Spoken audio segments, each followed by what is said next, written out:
काल 65 इमारतींच्या प्रकरणी शिवसेनेचे शिष्टमंडळ व नागरिकांनी मिळून एक CP सरांची काल भेट घेतलेली आहे।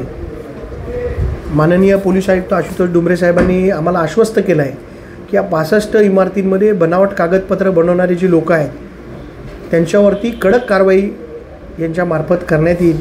त्याचबरोबर आम्ही एक नवीन मुद्दा त्यांच्या निदर्शनास आणून दिला आहे की या जे खोटे डॉक्युमेंट्स बनवले याच्यावरती जे महापालिकेचे आणि जिल्हाध्यक्ष म्हणजे कलेक्टर साहेबांचे जे स्टॅम्प आहेत त्याची फॉरेन्सिक चाचणी कुठेही झालेली नाही।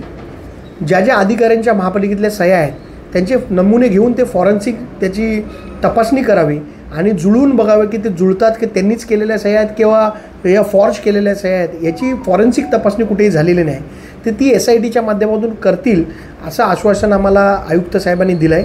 आणि आयुक्त साहेब एक गोष्ट खूप चांगली म्हणाले की याच्यामध्ये गरीब जी घर घेणारी लोक आहेत त्यांच्यावर खरंच अन्याय झाला आहे आणि अशा लोकांना कुठेही त्यांना वगळण्यात येणार नाही आणि त्यांना कडक शिक्षा होईल अशी यंत्रणा CP साहेबांच्या माध्यमातून राबवण्यात येईल आणि नवीन SITची नेमणूक देखील ते करणार आहेत असं आश्वासन त्यांनी आम्हाला दिलेलं आहे।